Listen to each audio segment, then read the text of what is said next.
Hi, in this unit, Tendering Systems, we will see an introduction to the concepts of tendering, bidding, and procurement, an overview of the documents proving the commercial relationship between parties, for example, agreements, quotations, orders, and email correspondence, types of tenders, open, selective, negotiation, and term, the main principles of tendering, namely identifying needs, being fair to all bidders, choosing the right bidder, getting the best deal for all parties, and playing by the rules. General tender specifications, such as subject of call for tenders, conditions and submissions of tenders, evaluation of tenders, and quality system records. And finally, tenders in language industry as to public and private sectors. It is of uttermost importance to define the word tender, to touch base with the main topic of this module. We can define it as an offer to perform some task or to supply goods at a fixed price. Tenders are in the middle of the procurement systems, so we should also have a clear idea about what procurement involves, as it is related to the way services of a contractor are purchased. In turn, tendering relates to the way successful contractors are ultimately selected, so tendering is a process under the umbrella of procurement. When we have a tender, we will also have bidders. Tender is a process on its own where an entity invites another entity, organization, or company to work for them. Bidding is just a step towards applying for the tender and getting it, in which entities ready to offer their services share their proposal for work, including pricing, deadlines, availability, and some other aspects. When you set a commercial relationship, at least between two parties, there must be documents proving the relationship. If we do not have any of them, there is no evidence of such deal, so any company should not make any moves until one of them or more are available. So that relationship could be traced in case of conflict. These documents are approved quotation, purchase order, open order, framework agreement, usually called SLA, service level agreement, and email correspondence. Any of these documents are a proof of that relationship, which should mark the starting point of that project. In fact, as a result of a tender, a service level agreement should exist to include all the rules of play for the selected bidders and also for the tenderers.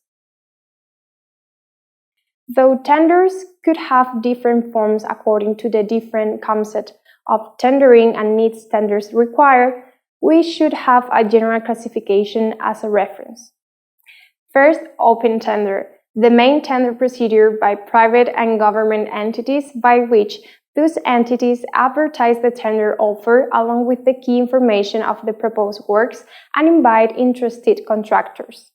Second, selective tender, alternative to address the open tender procedure limitation, aiming to increase the quality of bids received and ensure that contractors with the required expertise are given the opportunity and submit the bids needed. Third, negotiation tender, the subject of pre-contract and post-contract negotiations. And finally, term tender, the contractor is asked to cover specific services in a fixed time. The main principles of tendering can be organized as follows. First, identifying needs. Define what you need, including the outcomes, and then plan how to get it. Do not forget to understand the market so that not possible outcomes are required.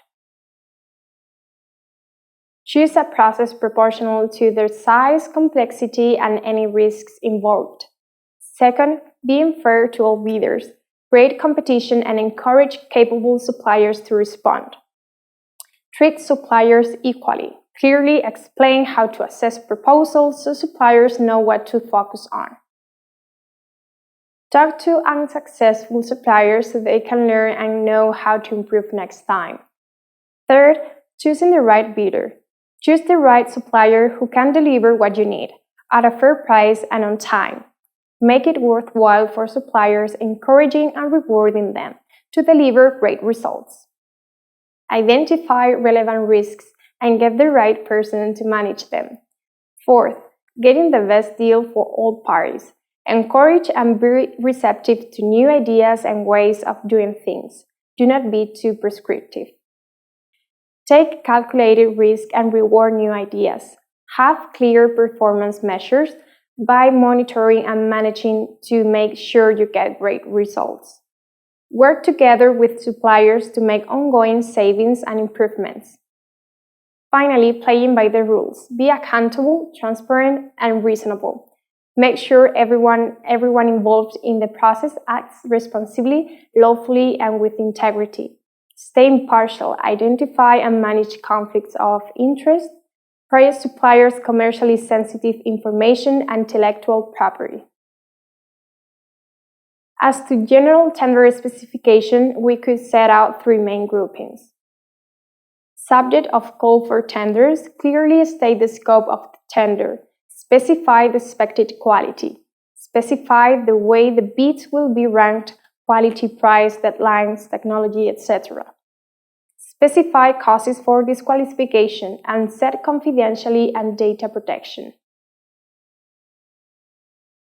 Conditions and submission of tenders. Set out minimum requirements and obligations.